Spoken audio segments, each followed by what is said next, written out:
Dianne at Minerva. I hope you're all having a fabulous week.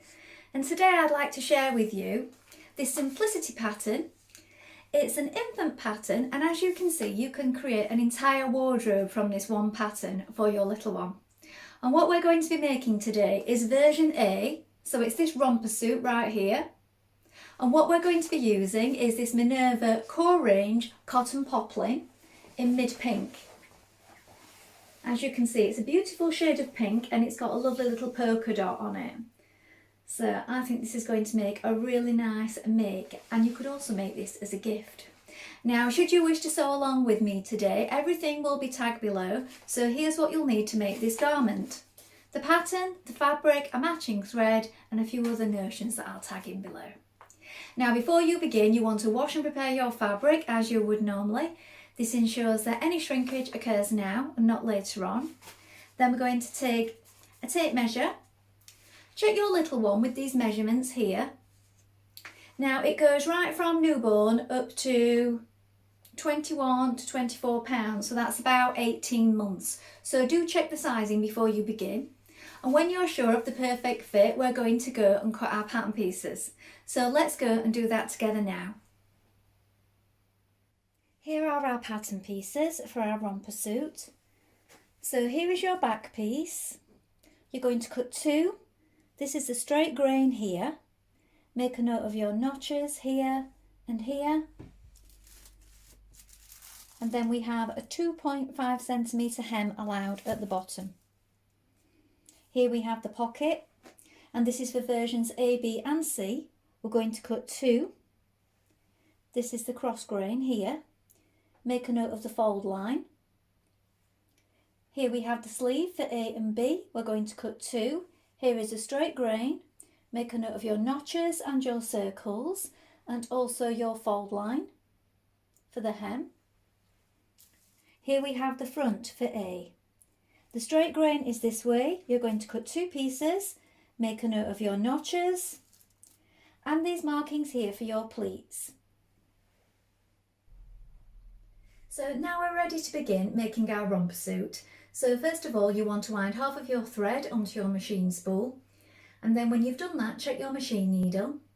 So I'm using a universal size 70 needle today for this cotton poplin because it is a very light fabric. You may wish to test this on a piece of scrap fabric before you begin. Now when you've done that, we're going to take our back pieces first of all. And what we're going to do is we're going to do a line of stay stitching around the neck. So we do this in the direction of the arrows, and it's 6 millimeters away from the cut edge on this pattern. We're also going to do that on the front pieces. So let's do that now.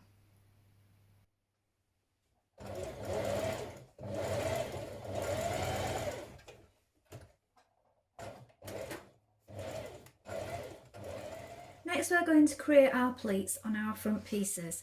Now these might be quite hard to see on mine because I've used a light coloured chalk, but what you need to do is mark your broken lines onto your fabric.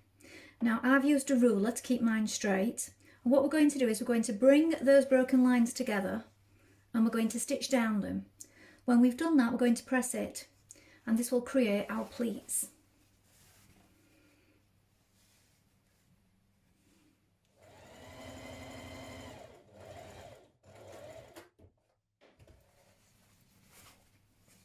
And these two here.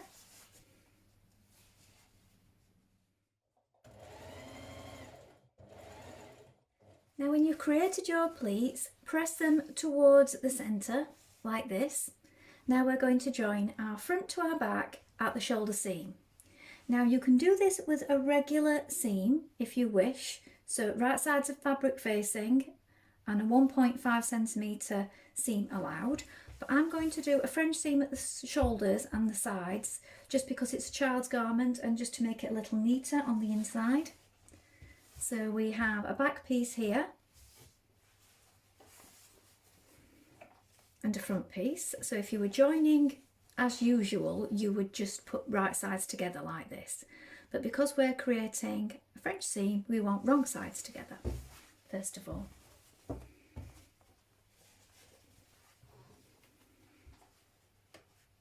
So we have to divide that 1.5 5 centimetre seam allowance. So I'm going to do 7mm for my seam first of all, and then 8 when I turn it in.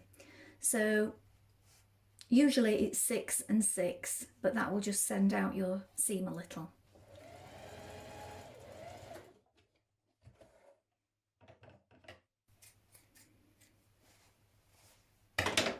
Now you're going to open that up and press it flat. When you've pressed it flat, you can trim away a little of that to reduce the bulk. So you're trimming away just a little. I wouldn't recommend taking too much because you don't want your raw edges fraying out. Now that we've trimmed it, we're going to turn it back to the inside. So now our right sides are facing, and we're going to stitch that seam again, this time 8mm.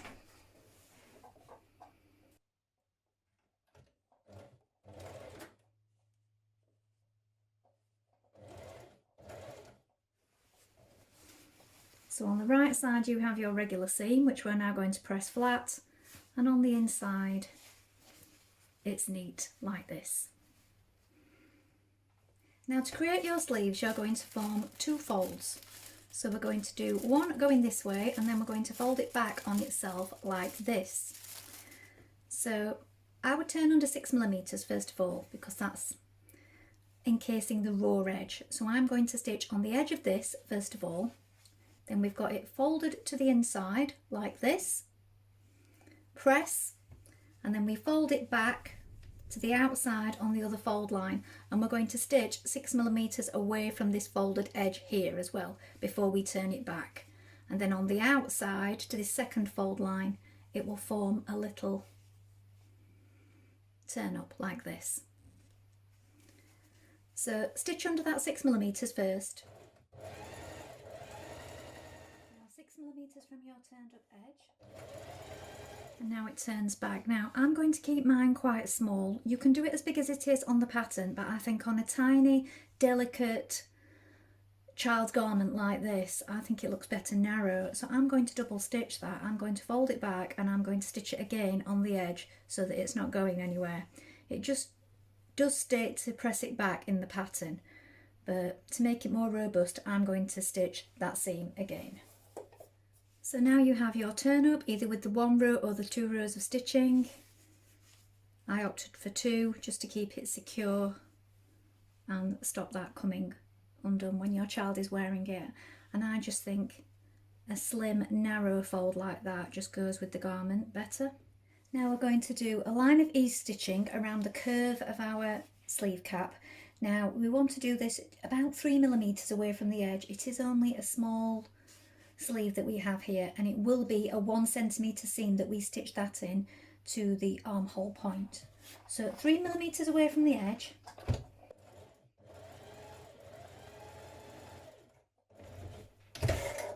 Now we're going to pin this into our armhole. We need to make sure that we're matching the notches. So we have 2 notches here and we have 1 notch here, and here is our shoulder point. So we need to make sure that we've got the right ones. So I've got 2 on that side and 2 on that side. There, look, that's right. So you need to make sure that you get this the right way around. So line those up first of all, pop in a pin, and your shoulder point, make sure that your seam is pointing towards the back.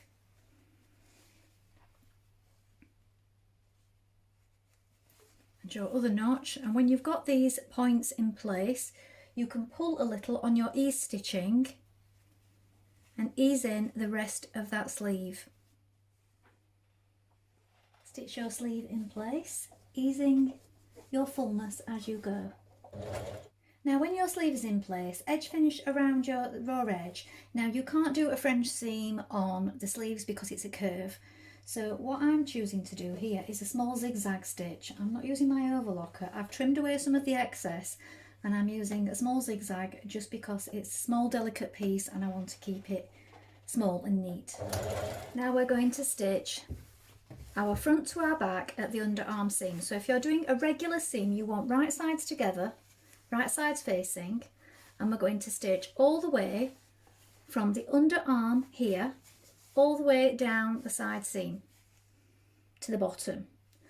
I'm choosing to do a French seam again on the inside, so I'm going to have wrong sides together first of all, like I did with my shoulder seam, trim it and then turn and stitch the other way. So that's how I'm doing mine, so that's why I've got my right sides facing outwards for this point. If you're doing a regular seam, you want right sides facing.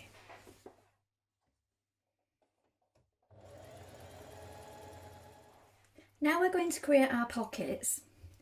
So first of all, turn under 6mm, and then on the fold line for the pocket we're going to press it, but then we're going to fold it back on itself like this, and we're going to stitch down in the seam line here to this point and back tack, and then we can trim away this part here to get a nice corner on our pocket. So we'll do this on both sides.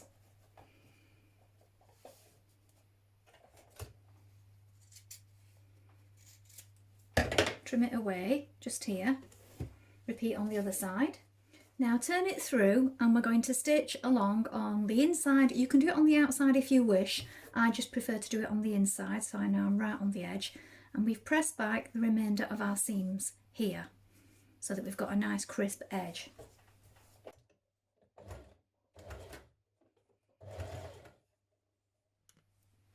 Now with the side of your garment opened up, so this is the front and this is the back, this is a side seam, you're going to pin your pocket in position with your marking, so you had your small circles here and here.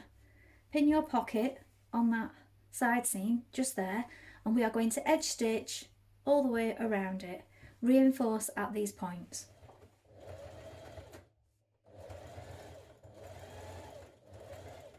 Now stitch your centre front seam. I'm doing a regular seam here this time, so right side's facing because we have a curve at the bottom. Clip your curve and then finish your seam. Now stitch your centre back seam from your notched point to the underbody part here, this curve. Now we're going to insert our zipper, so you want to change to your zipper foot. We're going to press under 1.3 on the right back opening and 1.5 on the left. What you're going to do is you're going to add your zipper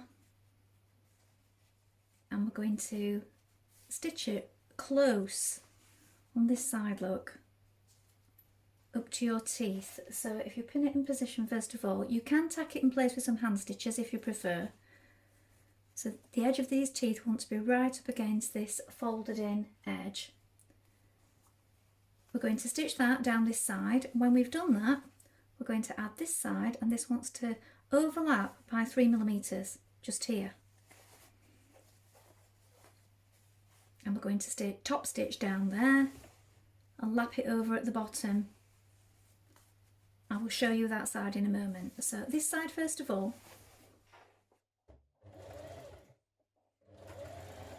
Now with your zip, you'll find it helps if you pin it first of all. So line up where you've pressed your garment, pin it across the bottom. Now I've just stitched behind my zip as well before top stitching it. And then you need to change back to your regular foot because we're going to stitch it from the right side.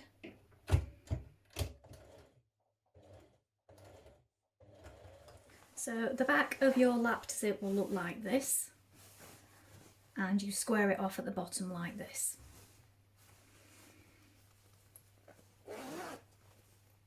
Now you're going to open up one edge of your bias fold tape and pin it to your neckline. Now we're going to be stitching this 1 centimetre away from the edge, so the raw edge is here. Make sure that everything's lined up, and here is your turned under edge of your bias tape. You can press it a little to open it up if you wish. Now stitch this in place. Turn your neck binding to the wrong side and stitch in place.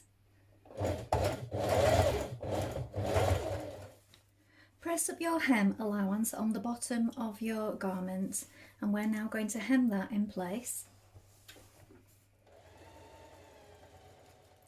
Now you're going to add your applique to the front of your garment.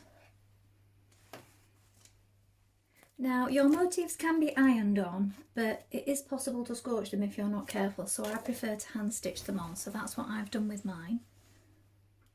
At this point we're going to sew in our snap tape at the underbody on the inside legs and the outside legs. So what you're going to do is you're going to distinguish between your socket and your knob part. So this part is called the knob part, and this is going to go on the front legs. So this is the front of my body here.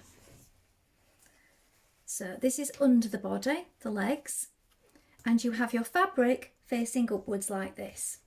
So this part with the little knob part sticking up, you're going to pin it in position and it's going to hang over just a little bit like that. Now we're going to change to our zipper foot and we're going to sew down this side. So you need to make sure that you're clear of these parts here, of the little buttons. I'm going to stitch that in place, and what I've done is I've just turned it under at the bottom each side like this.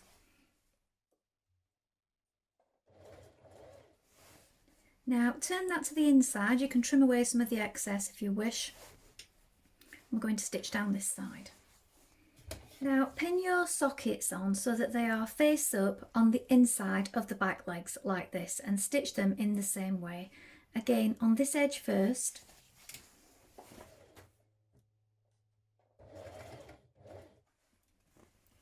Now turn the tape back so that it's on the right side of the fabric like this, and you're going to stitch down this side. So now you will find that you've got your knobs to the wrong side of the fabric, and your sockets are on the right side of the fabric when it's finished, so that one will pass over the other and fasten. So here we have our finished romper suit, and this is what the underneath the legs look like once the snap tape is in place. So it unfastens just here like this, and then that's concealed on the inside. Well, I hope you've enjoyed sewing along with me today. I think you'll agree this is a beautiful little romper suit, and I really love the embellishment here at the neck with the applique detail. There are lots more to choose from, so have a browse and see what takes your eye. You can also create a whole wardrobe for your little one just using this one pattern, so I think it's really versatile. If you've made this pattern before, please let us know in the comments below, along with any photographs. We always love to see what you've been making. And remember to take a look at the Minerva Craft Club to get 10% off all your orders for a whole year. You can also create a free account with us to join in our wonderful worldwide sewing community.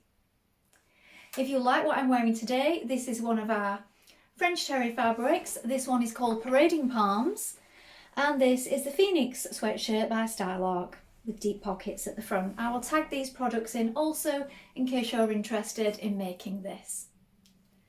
Remember to like and follow Minerva to get more content like this every week, and I hope to be back soon with another sew along for you.